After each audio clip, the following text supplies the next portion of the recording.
For decades, the common image of suburbia was of an affluent, privileged, and white enclave. Now the suburbs are at the cutting edge of racial, ethnic, and political change in America. I ran for office, and now I sit in the very cotton field that I used to work in the mayor's office. Deciding elections and bringing together people of all incomes and backgrounds. They have Democrats and Republicans. They switch back and forth between Democrats and Republicans. They often elect presidents. There are places that are almost completely absent on the policy agenda of America. The American dream is at risk in these places. The older suburbs are going to be hurting unless we change those federal policies. The difficulty is, making sure that our interests are represented. They don't do anything out in the suburbs. Many suburbs today are experiencing creeping poverty, struggling schools, and rising tax rates that threaten to undermine them as places of diversity and middle-class opportunity. A lot of the issues, a lot of the problems that people used to associate in the cities are now in the suburbs. Here in West Orange, a third of our kids are on free and reduced lunch. 6% of our community is living at or below the poverty level. Our older suburbs are struggling to maintain roads, provide water, and fund schools, and many are literally crumbling.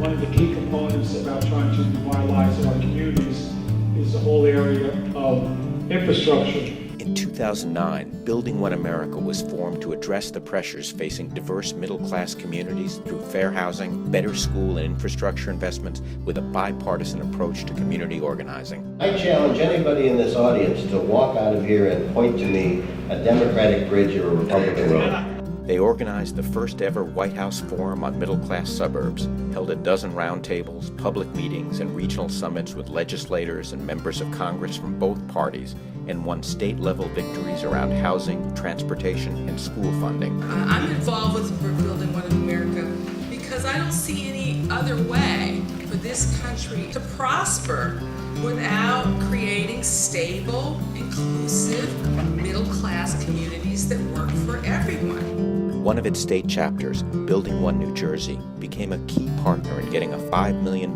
Sustainable Communities grant, one of the most ambitious SCI projects in the country, covering 13 densely populated northern counties of 6 million residents, including Hurricane Sandy-impacted Ocean and Monmouth counties. What we're doing tonight will be a model for citizens around the country. Building One is activating and mobilizing hundreds of citizens in middle-class communities, helping shape the future and direct billions of federal dollars to promote the values that drive our highest aspirations for justice and equity. The challenge is whether we do this together or in a mad regional scramble of winners and losers. It has brought a diverse, unified, and powerful voice of elected officials and community leaders to the table. Building One New Jersey has been working with many elected officials, citizens, to make sure that our voices are heard in the halls of Trenton and the halls of Congress. Working together to offer all its citizens a chance to live in a safe and vital community. It's about your saying, Building One New Jersey. That means everyone is included. What this organization is all about, and what politics should be all about, and what Congress should be all about. And that's getting results, putting aside ideology, putting aside blind partisanship, and fighting for our rights. The government should not forget about us. Building One America. Our diversity is our strength.